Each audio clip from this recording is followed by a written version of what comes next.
geldik. Tabii bu programda esasen benim öyle bir konuşma veya eğlence programlarından önce resmi konuşma yapma gibi bir takıntım yok. Esasen öyle bir konuşma yapmayı seven bir insan değilim ama bazı şeyleri zaten sizin de bildiğiniz şeyleri söylemek istedim. Bunlardan bir tanesi kapalı mekanlarda esasen etiğe, nezakete önem vermemiz gerektiği. Yani ümit ediyorum ki hepimiz birbirine saygılı ve dolayısıyla birbirimize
gün. Aşığın sazında tel, öpülesi el olmak istiyorum. Ben öğretmen olmak istiyorum. Ben çaresizliğin filizlendiği öldürmeyiz.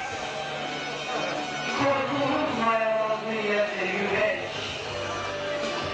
Güçsüzlüğün güzelliğiyle dilek olmak istiyorum. Ben öğretmen olmak istiyorum. Şu ölümsüz yavruya sımsıcak kucak. Şu yetim çocuklardan bir ocak. Şu ön topraklara yağan yağmur. Altın sular bende. Mehmedimin elinde şanlar taşan kılıç. Doktorumun elinde derman saçan neşter. Mimarımın, mühendisimin elinde perden, cezven. Ben ana, ben baba, ben Fatih, ben İbn Sina, ben Mimar Sinan olmak istiyorum. Ben öğretmen olmak istiyorum. Ben ressamın elinde fırça, tuvalinde renk. İsteklarımın en güçlü anlarında. Hattasının, nakkaşının elinde kalem. Ben Hoca Ali Rıza, ben Hüsnü Leyla Hanım. Ben Kara Misali olmak istiyorum. Ben öğretmen olmak istiyorum. Ben öğretmen olmak istiyorum. Vatan evladına türkü öğretmek için. Marşını gururla söyletmek için. Ben öğretmen olmak istiyorum. Milletini muasır medeniyet seviyesine yükseltmek için. Ben zehirli mantarların, dere dikenlerinin, ayrık otlarının boyattığı verimsiz bir toprak değil. Ben kırlarında elvan elvan çiçekleri açtım. Dağlarında gül kuşların uçtu. Yollarının iyilerine geçti. Çiftçisinin başak başak kardeşliği geçti. Bir vatan olmak istiyorum. Ben öğretmen olmak istiyorum. Ben hakka yönelen alınlardan vur. Vatan topraklarını çevreleyen su. Mehmetçiğin göğsünde iman, gençliğimin damarında asil kan. Ben zulme eğilmeyen baş. Ben Türk'ün için ağlayan gözlerde yaş. Barışta güvercin, savaşta kartal olmak istiyorum. Ben öğretmen olmak istiyorum.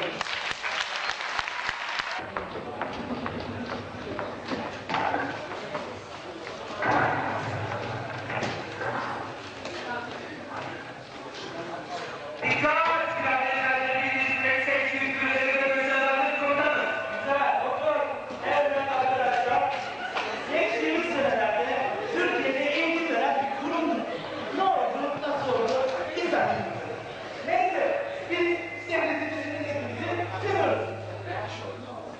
Sorunsuz arkadaşımızın abisinin yanında kendimizi yaptık.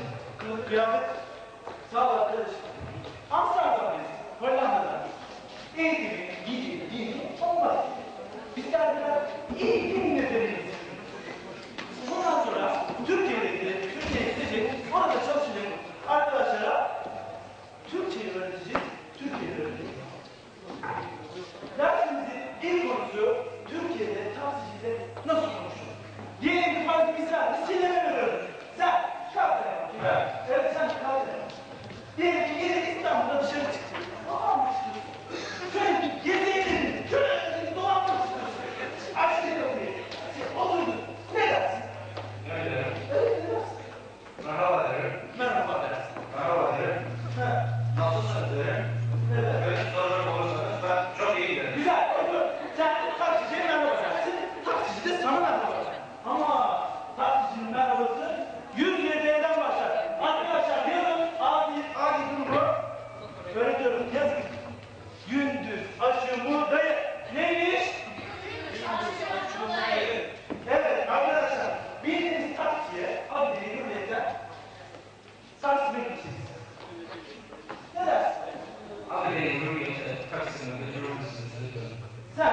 Yürüyerek Taksim'e götürürsün dersen adam seni alır şöyle bir gezdirir getirir.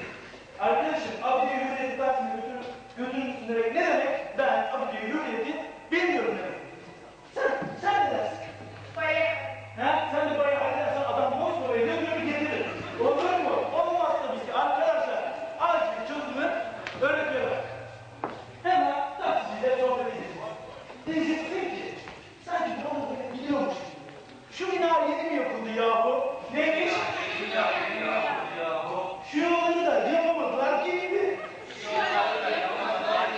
Evet, bu sizi gitmenin bir dönem Taksim içinde kurtarır. Ancak şu var, sen bir imajınla, sen bir çocuk havası veremezsin. O nedenle arkadaşlar, sizler için de geçerli. Bunun için taksiciyle bol bol sohbet etmemiz lazım. Hemen böyle taksiciler yanaymışız gibi, böyle onunla muhabbet bol bol konuşmamız gerekiyor. Deniz gerekiyor, unutmayın arkadaşlar. Dayı, işler nasıl? Dayı, işler nasıl? Araba senin mi yoksa şoförün mü? Araba senin mi yoksa şoförün mü? Kriz etkiledi mi? Kriz etkiledi. Sadece sizi değil, herkesi etkiledi. Sadece sizi, herkesi. Arkadaşlar buradaki herkesi çok önemli. Diyeceksiniz ki sadece sizi değil, herkesi etkiledi. Lütfen mı? Olur. Güzel. Neyse, sorun olan var mı arkadaşlar? Hocam, Taksim'den Anadolu yakasına gitmek istersek köprü parası ne var? Evet, güzel sorular çıksa oluruz. Evet, normalde güzel. Ama Türkiye'de şu var. Taksilerin nereye gidecekleri Türkiye'de üzerlerinde yazar. Baktın ki taksi Anadolu yakasından karşıya gidiyor. Hemen kıran bir pazarlıkla diyeceksin ki usta nasıl olsa sen karşı Anadolu yakasına gidiyorsun. Bari boş gitme. Taksimetre benim olsun, köprü senin olsun. Neymiş? Taksimetre benim, köprü senin. Taksimetre benim, köprü senin. Taksimetre benim, köprü senin. Taksimetre benim, köprü senin. Buradan duyduğum haftaya arkadaşlar unutmayın. Dersiniz İstanbul'da balık ekmek yemeye nasiptir. Çıkabilirsiniz.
Taşırsın.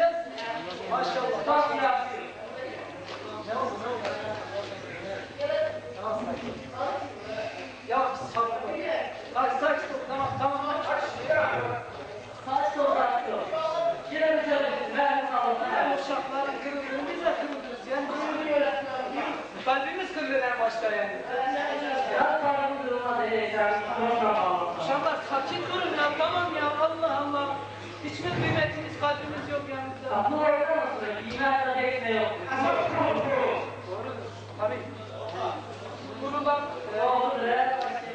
Kurulan karın doyurur ama aslında istersem hani ayarlayabilirim yani. Şu an ayarlarım yani. Ayarlarım. Sağlasam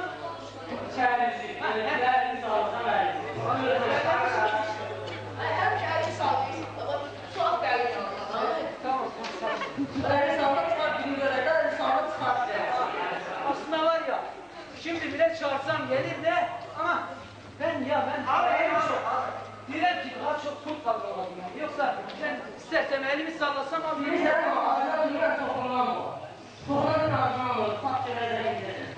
Ben hissediyorum gelecek mi? Hissediyorum gelir. Gelir bak şimdi yoldadır ha. Geldi. Allah geldi ha.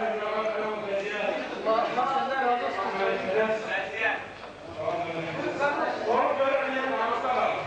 Sağ ol.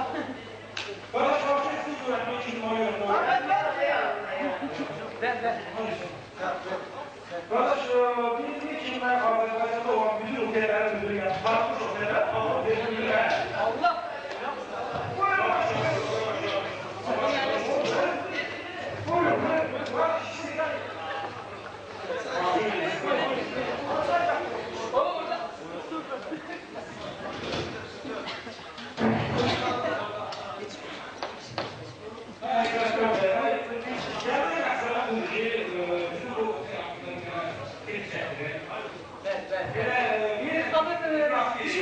Düşündüğüm var ya aslında lafınızı valla kestim ama bir saniye İnanın görürsünüz bak dev gibi adam.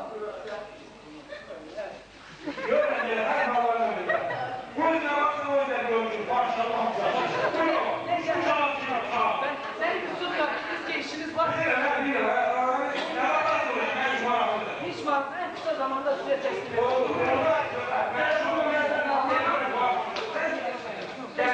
Hiç maran olmaz. Yok problem olmaz. Yalnız sen buradan biraz... Yok, bu problem yok. Ne bakıyorsun? İstediğin gibi. Aslında pula ihtiyacımız yok da yani. Şimdiye kadar nice defa geldi de kabul etmedim yani. Bilirsiniz. Ya oradan terk edebiliriz bakmışlar. Onlar başka.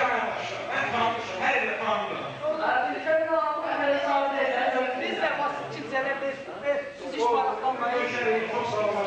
Çayınızı içinden gitsin de ama. Siz hiç balıklanmayın. Çok sağ olun. İşte bu.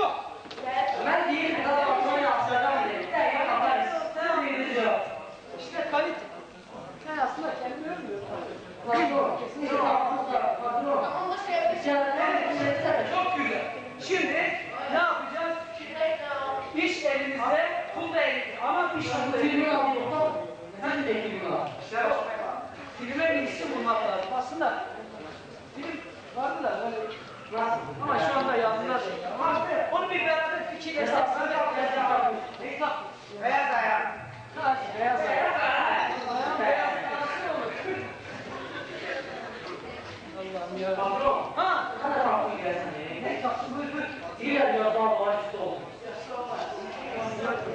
Arada ya. Tamam, ben de havalar nasıl olacak tabii? Kim sıcak olacak? Isır olacak. Allah'ım ya. Yine bilirim ki ben yapamam. Başımız sola bak. Şimdi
duygularına hitap etsin ki böyle biraz etkilensin. Eğer sizler fikirlersiniz tabii. Yani problem yok ama şöyle bak duygusal olacak. Romantik duygusal karışık olsun da bilirsiniz ki son zamanlarda çekilen dizilerin hamısı duygulara hitap ediyor ve çok tatlı kazanıyor. Ama siz kendi çaplarına reklam yapın. Neden bir dizi olmaz? Hadi başlayalım. Başlayalım.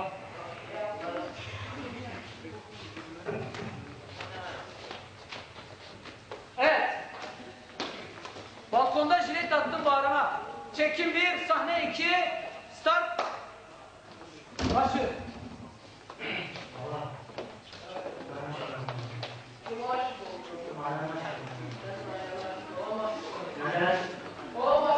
Ya sevgi ya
Geliyor musun gelmiyor? Tamam ya yaşlı. Ben de geldim tamam. Aa hala geldik. Bilmiyorum sen hareket. Doğru. Son zamanlarda eğitim sormuş aileler. Bir tanesisiniz sizde. Sırayla gidiyorsunuz. Tamam aşağı düştüm. Allah'sın gayet. Güzel düştüm zaten. Tamam. 5 dergiye damlar buradayım. Tamam. Tamam.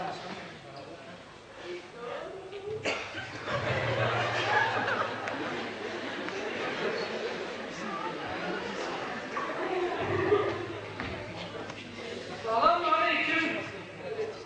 Yoksa senin oğlun bu mu?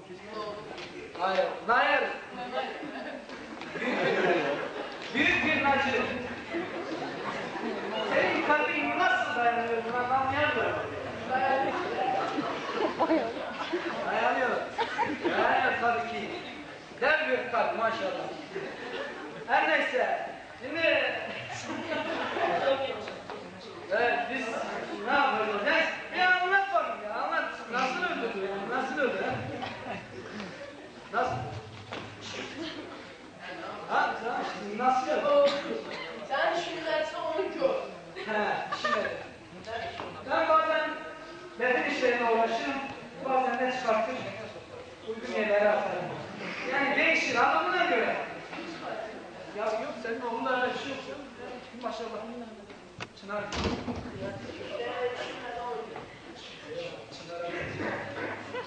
Her neyse, yani neden öldü yoksa yani nasıl açıklayayım ki? Öyle aşk meselesi mi, öyle ne bileyim kızdın mı, dövdün mü, ne ettin, ne oldu? Neden oldu peki, neden oldu, neden öldü? Geldi. He, Ondan aşık olmak. sadece o dedi, başka bir şey yok. Sonra dedi ki, Peki kime aşık olduğunu söyledi, mahallede tanıdın mı yoksa? Nalan'ı. Ne? Sümüklü Nalan.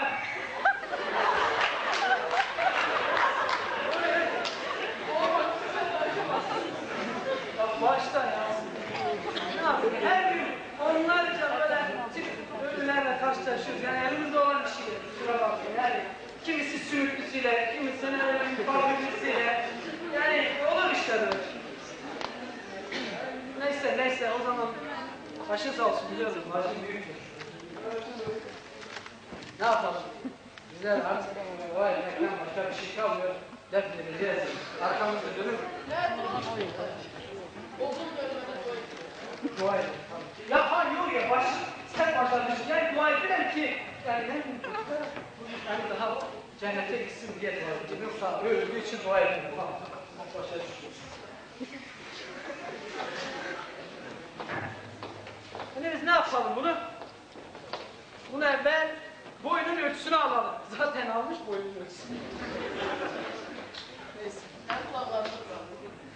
Kulaklarında problem yok. Aslında... İnşallah ara 100 dəfə demişəm, işin adı onu gör. Ya abi ya, işim ne? İşim ne?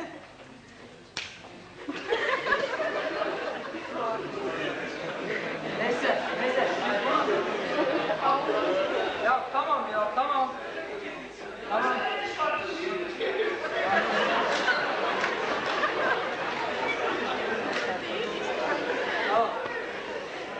Derim daha gençti. Olur böyle şey, olur. Neyse, başlayalım bunun boyunun ölçüsünü almaya da diğer etaplarına da ondan sonra geçeriz bakalım. Nasıl aşık olmuş? Neyse. Ya kusura bakma, metremiz de yok yani ölçecek artık. Zaten karışık boyu var. 10 oldu. 20 şuraya kadar da desek mesela ortalama 1,2'den evet, 4 ayakkabılarını da sayarsak zaten 5 santimlik acaba. Ya aslında tabii orası olurdu ama ayakkabısıyla gitse daha iyi. Yılanlar, çıyanlar bunu kovalarken kaçabilsin diye yani. Neyse, ne yaptık? Toplam 35-45 santim çıktı değil mi? Yok. Sadece ayağı 35 santim. Ya adam ölmüşsün ya. Neyse, tamam. Biz bunu kaldıralım. Ha, şunu... Doğrudan Tabutu neden olsun? Tabut meşeden olsun yoksa çamdan olsun? gelip çıkıyorum ayrılar. Hayda. Ne yapayım kardeşim? Senin oğlundur 35 santim, 45 santim, 50 santim. Yani narenle zaten santimlik zaten. Her neyse. Tamam Allah geçti. O da olabilir. Neyse. Ver ki bana. Şimdi bunun biz tabutunu neden yapalım? Meşeden, çamdan yoksa başka şeyden. Porselenden mi olsun yoksa? Hem üniversitede değil. He, vesiye. Kırılıp kapılıyor. Ulan bunlar da sularayca enteresan. Sularayca. Ben böyle istedim, böyle olacak. Dedesiyle ölmeden önce sırf dişleri porselen diye porselen tabut istemişti. Neyse, kaldır şunu, kaldır.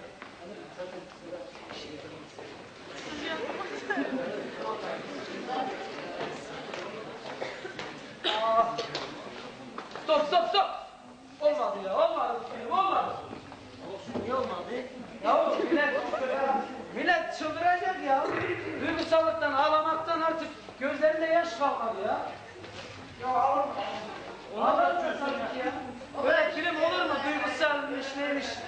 Efendim, öyle bir film olmalı ki böyle millet kendine gelsin yani. Gülmeli olsun ha? Evet. Böyle ne bileyim, kahkahalar her tarafa yayılsın. Artık biz buraya ne yaptık? Millete mutluluk vermek istedik. Evet, duygusal yok, duygusal yaş değil. Bir başlayalım, komik taraf. Komik bir film çevirelim. Ama öyle bir komik olsun ki, böyle bilenler yerinde, öyle izleyen kişiler ve bilenler yerlerinde duramazlar. Popoya zıplayıp popoya zıplasın. Hadi bakalım. Evet, başlıyoruz. Balkonda jilet attım bağrıma. Sahne bir çekim 1500. Action start. Baba, biliyor musun?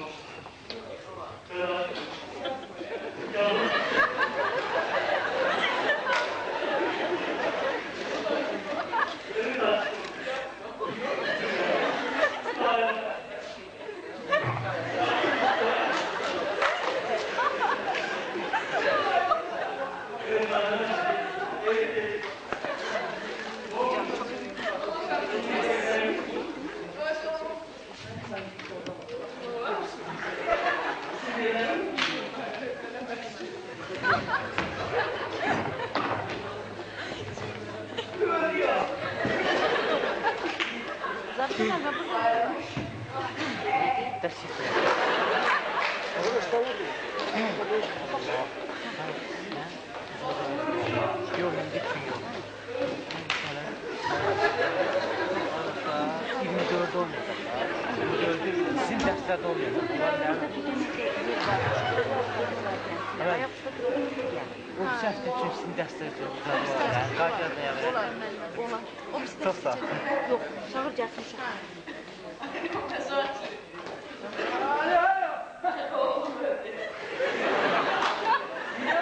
Yoksa yine ölüden mi hortladın?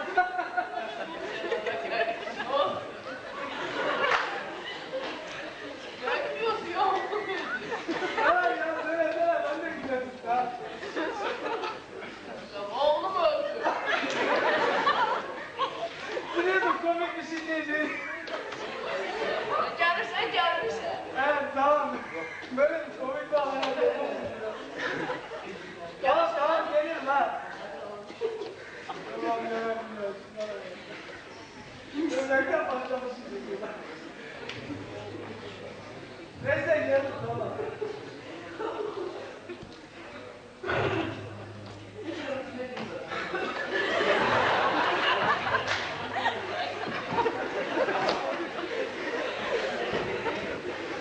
Bu ne böyle ya?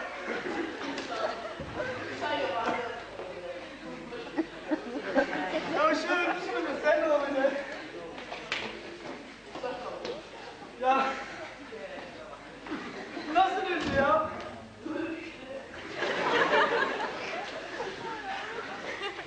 Of Allah'ım of bir daha Azrail sen adamı öldürürsün ya. Ya.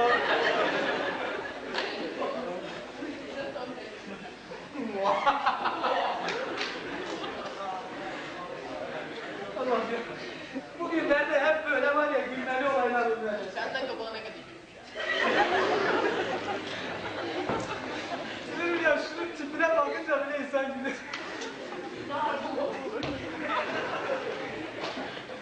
Böyle kuş bakışı baktığı zaman ya. Allah Allah. Ha? Demek öyle ha. Nasıl gerek bir anlat. Oğlum sen problem. Ya kardeş kusura bakma ya. Olur böyle şeyler kulağımıza problem olur. Haliyle. Heh. Allah Allah. Ne bir tanış bu beter oldu. Nereye öldü bu? Geldi demek ki. Bu aşık oldu. 5 parmaklık boyuna mı aşık oldu? Allah'ım ya. Ne bak ya ne günlere kaldık, ne günlere kaldık. Belki sevdiğin kız nasıl biri? Kim daha doğrusu kim? Yaşamıyor kim? Yaşamıyor işte. O kadar çok kişi var ki yani bundan beterleri var ki.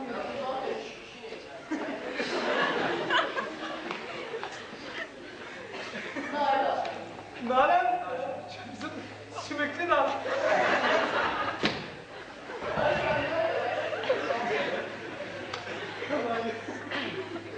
Yani tam adamını bulmuş var ya. Şunun tipine bakalım. Peki o öyle dedi, sen ne dedin? O aşık oldu dedi, sen ne dedin?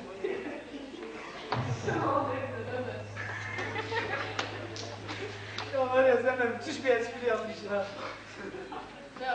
Yani bir şey yaptım, komik bir şey söyledim, onu anlatmaya çalıştım. Öyle şey denir mi ya? Kim bilir belki gülmekten kalpten gitmiştir. Evet.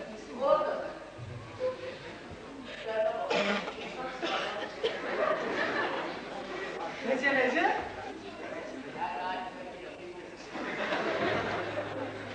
Yok evet, var ya, ben de onun ölmüş helal olsun yani var ya. Ben burada saatlerce ağlarım.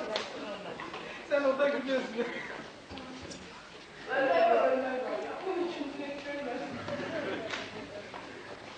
Maşallah dağ gibi. Ne var?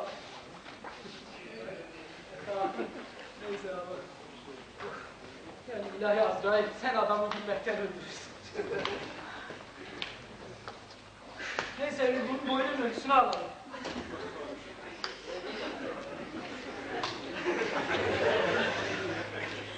Sen niye öyle etrafından oraya buraya saldırıyorsun ha? Yoksa sen...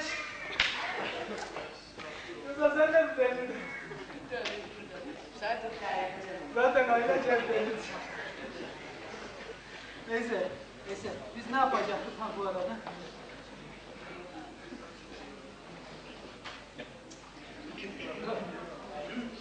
Neyse biz bunun boyunun ölçüsünü alalım.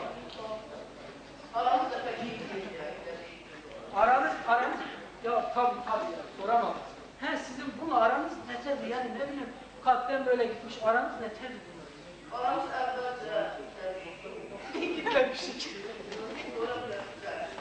Ya kusura bakma ama var ya sen de pişiye benziyorsun. Koca pişikler var ya.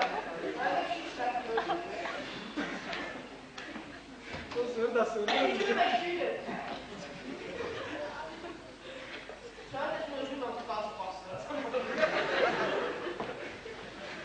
Şunun boynun ölçüsünü almış. Zaten boynun ölçüsünü almış bir kere. İkinci kere biz verelim.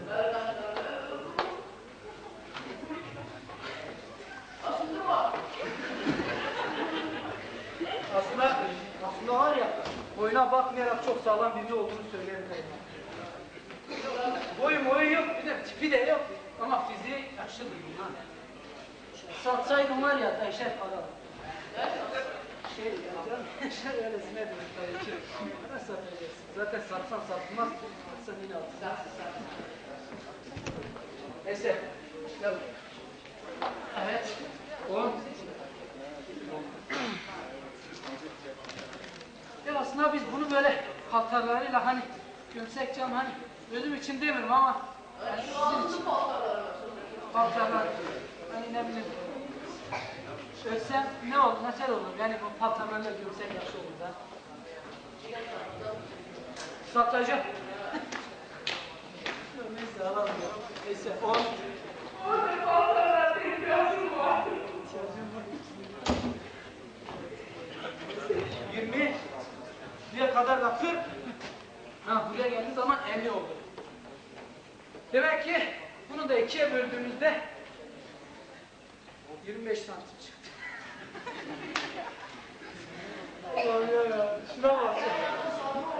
Tabii kulaklarını da saymadım ha. Zaten burnu boyundan da uzun.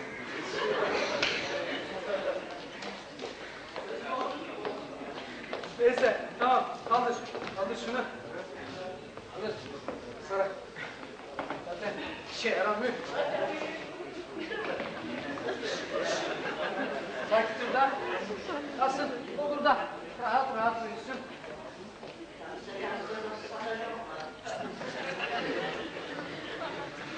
Ya sen sayden satacak mısın?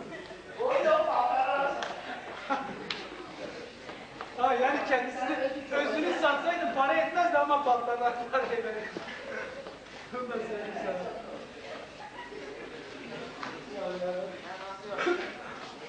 İşte bu. İşte bu. Film dedim bu olmalı. İşte artık kalitemiz yükseldi. Buna eminim. Ne yapacağız? Bunu şimdi kutlayalım. Hadi gel kutlayalım. Gel. Gel. Ya gel. Neden? Neyse. Tamam. Hadi gel biz şöyle bir boyuna halay çekelim bakalım. Bunu kutlayalım artık da. Gel. Sıra bunu eline. Ya ne problemi var ya? Aa. Ne kadar da geçen 2 kilomuz var. Hep böylesiniz zaten. İşte kalite burada yani benim gibi bir yönetmen daha nasıl olabilir? Ne olabilir ki yani? Sevmediler. Ne oldu ha? Söyle bakayım. Kaç zaman?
Sırada ödül yarışmamız var. Yarışmamızın makbul seneye öğren al dereceli.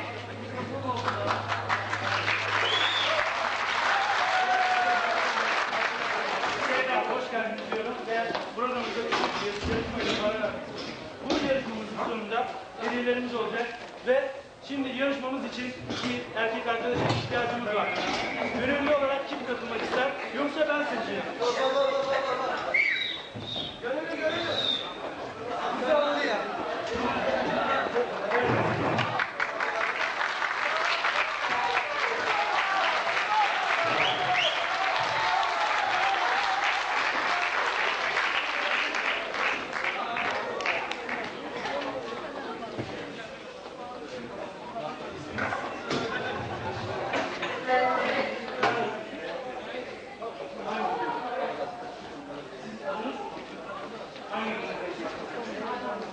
Şimdi yarışmamızın konusu en hızlı patates soyma yarışması.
Evet arkadaşlar, 3 tekniğe başlıyorsunuz. 1, 2, 3.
Evet, şimdi yarışmamız çok güzel bir yarışma.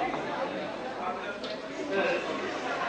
Arkadaşlar, inşallah suyunuz vardır yanınızda. Elma yeme yarışması.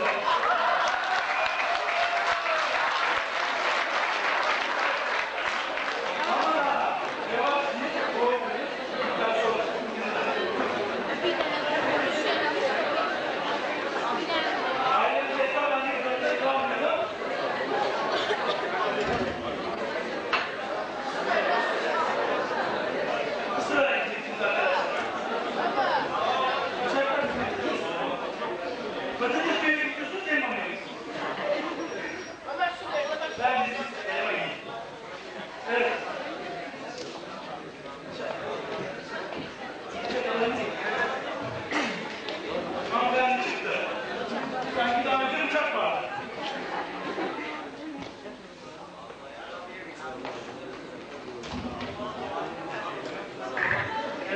patatesle elma gibi arasında birlikte.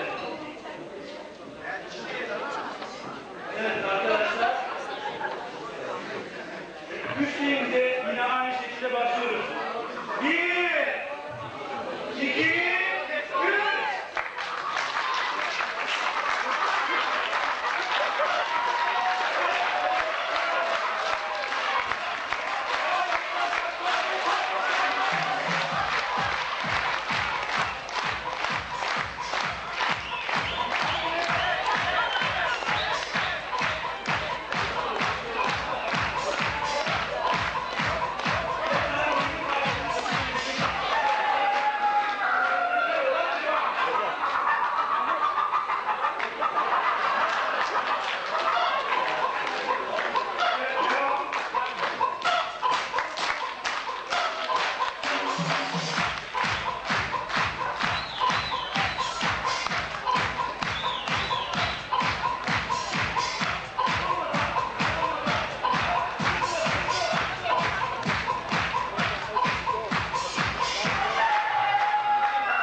Sakin, hörmətli valideynlər, sabırsızlar yerimizdə. Bugün ən şərəfli və unudulmaz şeylərdən biridir. Çünki bugün doğma Azərbaycanımızı qorumaq üçün dövlətlərimizi hərbi qulluğa yola saldırır. Əziz həmvətənimizlər, ermənilərin ortalıqdan görünə sevildiyi bu dövrdə altı üstünə gəlməyən bir yer, anaların iniltisi ilə dolmayan bir yurt qalmadı. Qalsın, anaların bazıları fəryadı qalsın.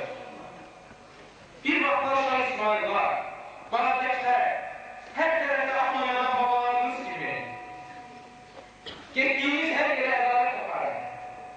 Bizim tariximizdə nə qəhrəmanlar saymaq, nə də kitablamaq mümkün deyil. Qəhrəmanlar tarihi demək daha uygun olardı.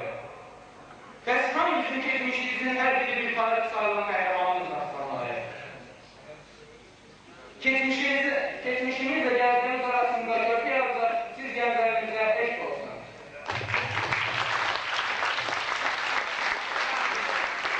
Sözü şarkısılardan Aslan Azılgıya verirəm. Hörmətli şahslar, hörmətli valideynlər, mən öz adımda və mənim hərbi qurluğa gedənlərin adına sizin əmin etdik ki, hərbi qurluğumuzu layiqli yerinə yetirəcək, ana yurdumuzu gözləməyinin kimi qoyacaqdır. Buna əmin olun.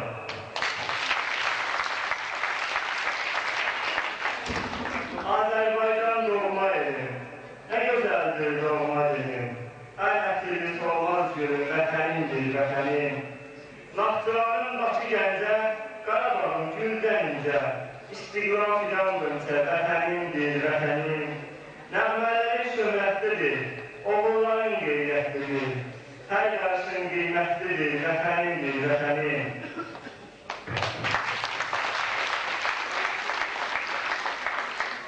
Sarışlar, irəli, haydi maşınlara. Görən bana, vətən məni sarır, mən vətənin müdafiəsinə gedir. Gözündən bunlar bala.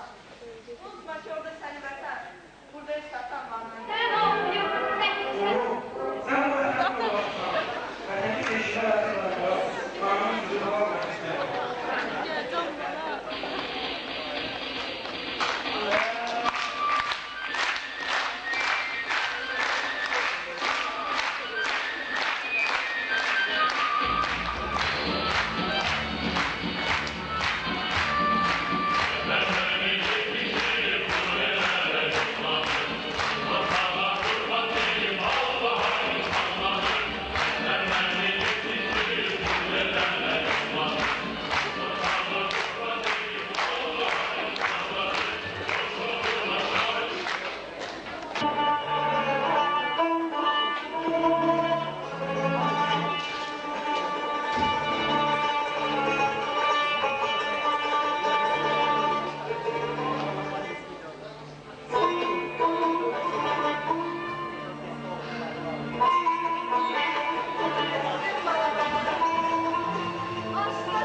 Gözlərim qapıda, qulağım səslə. Mən siz elə bilin ki, bu samimiyyət əslə. Bilirəm, izli qəlb seyərək. Pəncərəm önündə oturmuşsan tək. Oturur hər yerdə sənin ləkələr. Uzaq qıramında səhərə qədər. Hamının balası gəlsin deyirsən. Canına, nə cimna, nə də kitabda. Keçib oddan tutan deyil duanla. Gələrik hamımız buyur baharda. Ölsək də, qalsaq da, olsaq da harda. Doğru var sənə, görürəm yenə bir görsün. Neydi karşı? İbrahim bunu sabah eşit tutar. Dünyanın puslasında səyatın bana verəcələndir. Aslan da ki, düz sevgilərlə köprü hər hissələr olur. Müşahidəkiləri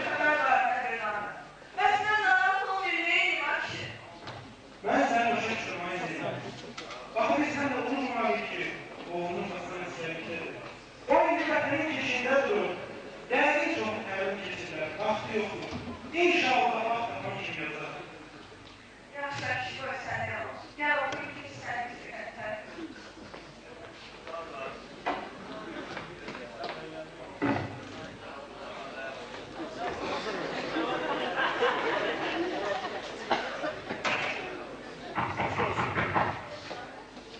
Ayşe səsi. Oğlunu bilməm ya. Merhaba, sen ne geldin? Ayşe, Allah'ın olsun yok. Bir bak, oğlunu bilməm ya. Evde yoxdur. Güzelsin merhaba. Gel oğlumuzdur. Eyvallah.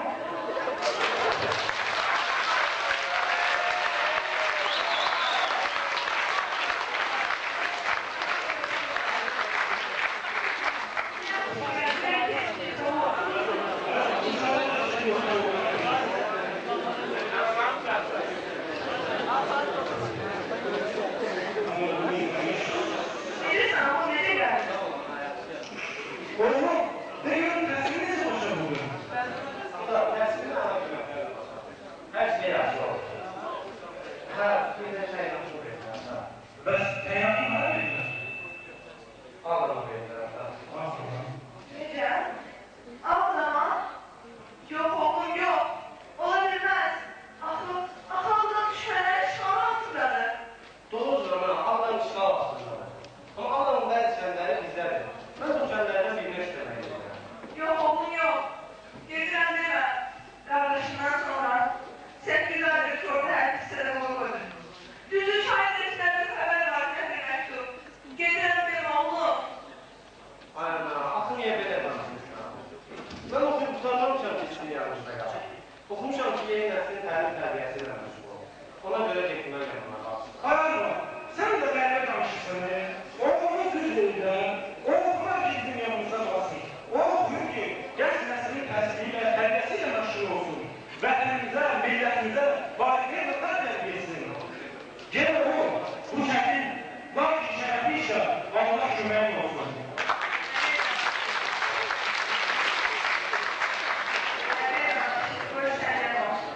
Nə qədər ki başımızın üstündən qaranlıqlar çəkməyib, biz analar, əvvəllərimizə həsrət qalmalıyıq. Ana, doğma, mehtan. Mən yerindən oynadım sən. Qoy halda yalan mən olsun, ana.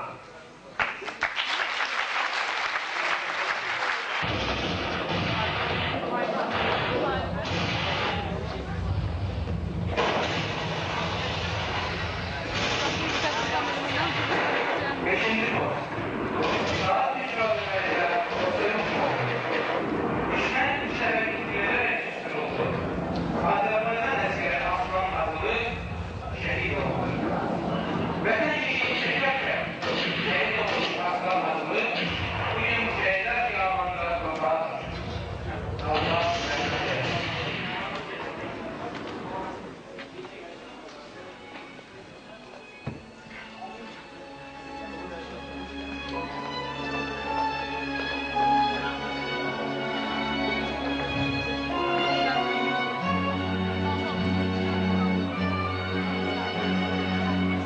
Gittin gelmedin oğlum. Oğlum, ay oğlum. Ben seni geleceğim. Niye gelmedin ay oğlum? Beni ben sensin değilim ay oğlum. Oğlum, Allah'a benim sürekli bana başlarımın oğlum. Senin baban da bu mecburatın namazı da tanımına girsin. İyi seni de onu izine gönderim ha. O, canım kardeşim. Gözlerine meslek göz yaşlarını yollarlayan kardeşim. Yadındadır mı? Yadındadır mı seninle memnun bağlamıştı? Her ikimiz mezuniyete gelende gök tepelerimizde, yamyaşlı yamantılarımızda at kapataktı. Niye? Niye kısmet olmadı? Olsun. Olsun da biz seninle dernekte görüşemeyiz. Oğlum, anan seni kara toprak altında, al ayağın altında yarasın diye getirdim ay oğlum. Ben şimdi ananın kızına geldim diye yasna yok. Bəsdir. Bəsdir ağızlar başla.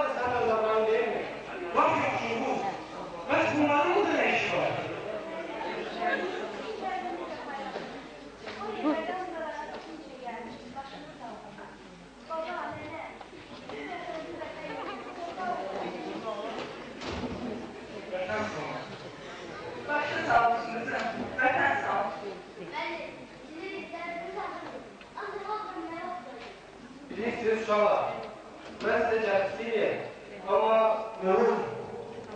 Mən anamla danışım. Biz də öyle öğrendik ki, sen bizimle kalsın. Bak bizim bir de oğlumuz da ne işine var ya, düşman yürüyorsun düşüyordu. Şimdi varlığını yoxunu sensin oğlum. Biz seni nereden böyle biterdik? Yok oğlum yok. Sen gitmeyeceksin.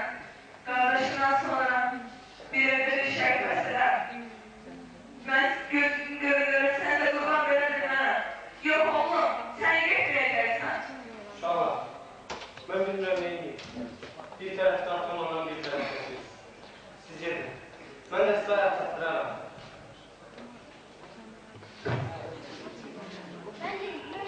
Biz sabahları güzel burada sağlıklı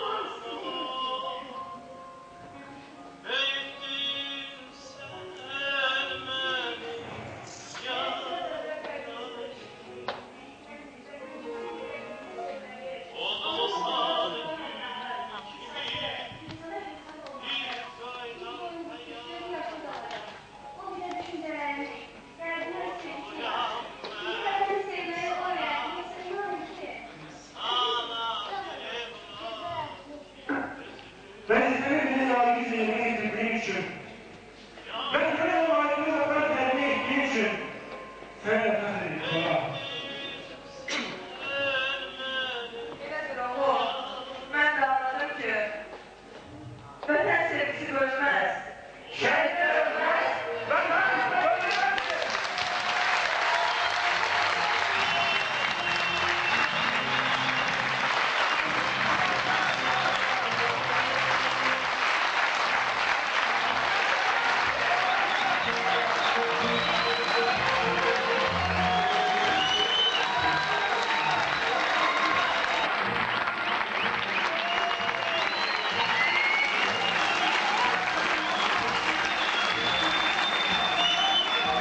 divanesi ikimiz kaldık.